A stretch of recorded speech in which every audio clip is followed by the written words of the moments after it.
Okay, I had to make this video. I felt compelled to make this video, not because I have something against the Khan Academy, in general, um, and not because this particular thing is wrong, but there's a lot of things that are wrong about math on the internet. But one thing is, people have pointed out on his website that there's a mistake here. A few people have pointed it out, and it's been a few years and nothing's been done about it. So, the thing I have is that when a mistake's pointed out, something should be done about it, and the fact nothing's been done kind of bothers me. Also, I've seen Salman Khan interviewed where he mentioned that he doesn't really prepare much for his lectures, and as a teacher, that kind of disturbs me a little bit. Somebody to boast that they don't really prepare much, that they just kind of fly by the seat of their pants, doesn't really seem like a good idea to me. But I really felt compelled to look at this video that he made. I stumbled on it when I was looking up videos that my students might look at when they're looking at confidence interval, and I was kind of shocked by it. So I'm going to go through and explain what's going on here. This is not just that it's not explained the best way, or it's not explained in a way that may be easy to understand. It's just flat out wrong. So it's a fundamental misinterpretation and misunderstanding of the meaning of confidence interval. And a little knowledge is a dangerous thing. And I think that's kind of the issue with a lot of the things I see on the Khan Academy, is that he kind of knows a little bit about some of these things, but not quite enough to know the whole story or to know exactly how to explain it. And sometimes you have catastrophes like this. So let me start at the beginning, and I'll make some comments.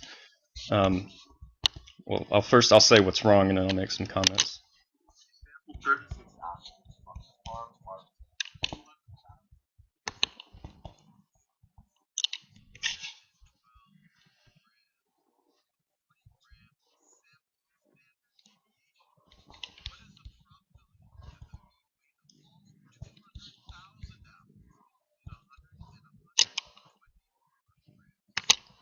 Okay, so let's just stop right there. First, let me put this full screen so everybody can see it.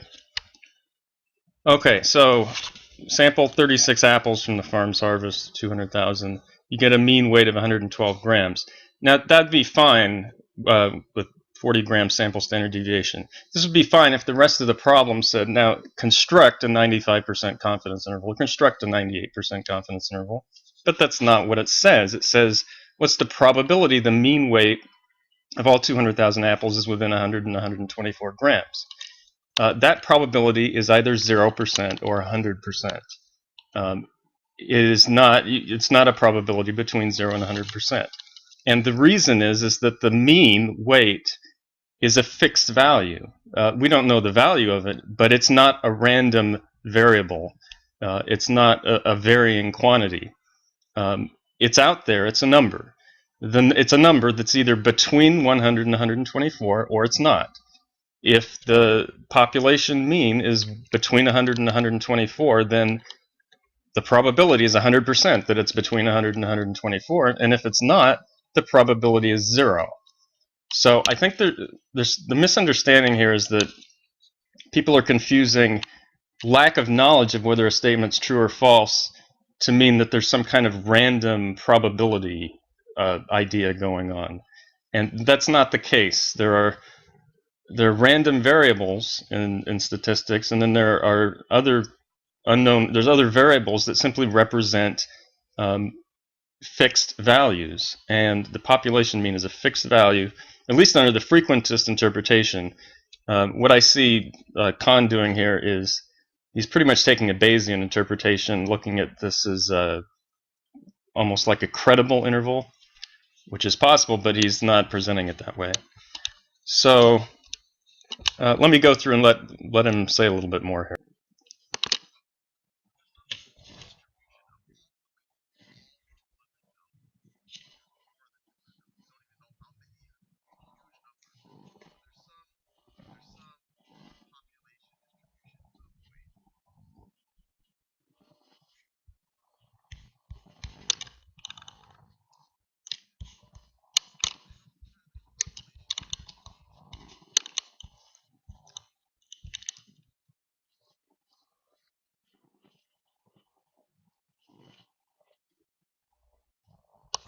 Oh, this is all standard stuff, so I'm not going to go through all this.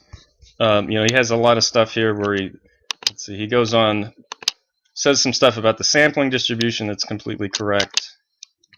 Says what the standard error formula for that. And then there's one point I noticed in here where he starts to really go wrong. And see if I can find this. I think it's right about here. So let's start here.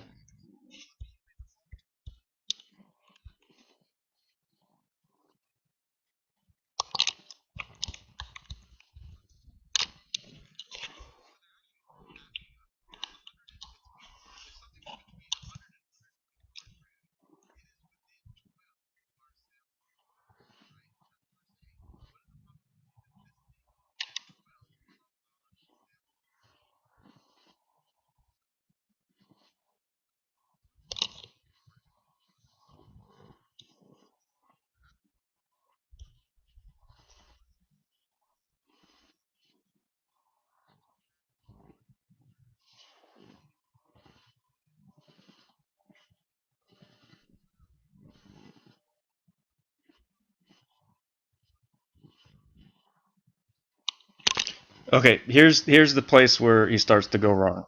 The thing is, this X bar here is a little X bar because we've already taken the sample. It's no longer random. That's the whole point. It's not random anymore. So once X bar is not random, Mu's not random, X bar is not random, you're comparing two non-random quantities. You're just comparing two numbers. So the probability, it's like saying the probability of something is going to be true or false. There's no randomness involved. And I think he's confusing, I mean, it's hard to say. I think he's confusing the random X bar. So the probability statement about confidence intervals is before you construct the interval with a particular interval, and then trying to make the probability statement about it, which is not the correct interpretation. Okay.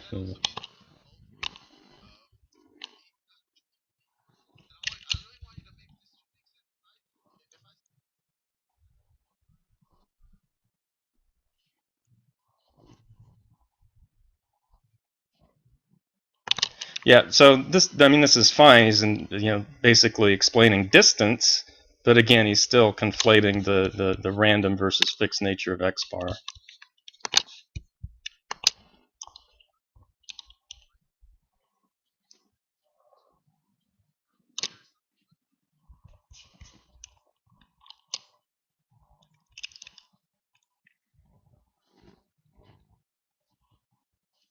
Yeah, I think he keeps stressing the point of an unknown mean as if that really matters. It doesn't matter whether it's known, whether we know the value or not. It's still fixed. I think he's confusing he thinks it's unknown is synonymous with random, and that's the credible interval interpretation, not the frequentist interpretation.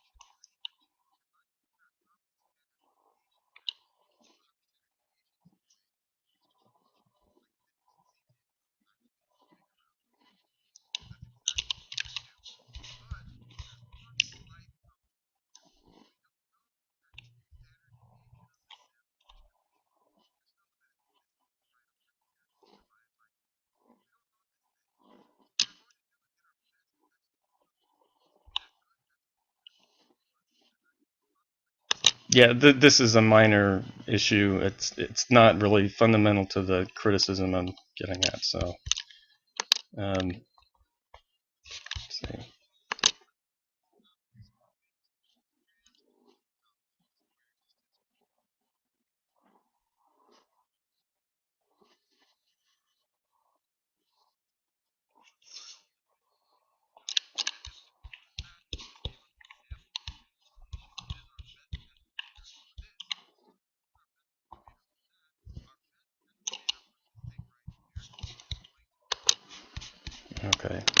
I think this is pretty much, he goes through and does a bunch of computations, which is completely pointless because, the reasoning is completely insane.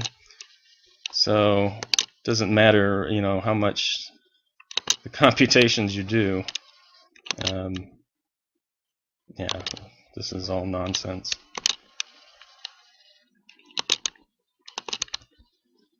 Let's see kind of what he says here at the end, after the computations.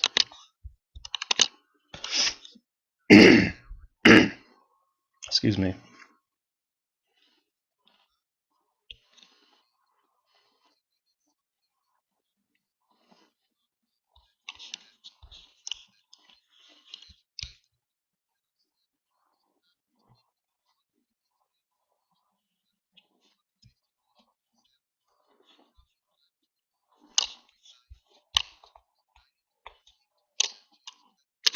That would be true if X bar was random. That would be, we could say, okay, let's construct a 92.82% confidence interval. I'd say that, you knew what sigma was, just to be nice. Yeah, then you can construct the interval, but that's a random interval. You say that there's a 92.82% chance, but not after this.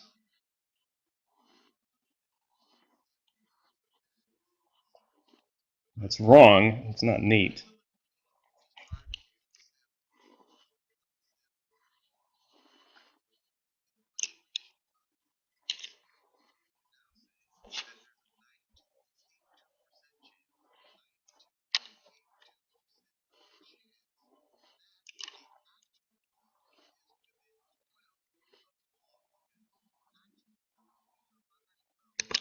This is completely incorrect interpretation. The proper interpretation is you imagine, you do the experiment of constructing many, many confidence intervals over and over again. Look at hundreds, thousands of confidence intervals. Approximately 92.82% of all of those intervals capture the mean. But when you construct a specific one, it either did or it didn't, and it doesn't make any sense to say the probability. Another way to think of it is, you have your friend stand next to you and tell him to think of a number between 1 and 10, and fix it in his mind. Okay, and then, or say a number between 1 and 6. Fix a number between 1 and 6 in his mind. Tell him to hold on to it, but don't tell you. And then you roll a die. Now you're going to ask him, what's the probability that the number that you're thinking of is the same as the number on the die? Now you don't know whether it's the same number or not. But still, the probability that the number he's thinking is the same as on the die is 100% or 0%. It's not 1/6. The fact that you don't know what number he's thinking doesn't change that fact. And it's exactly the same reasoning going on here.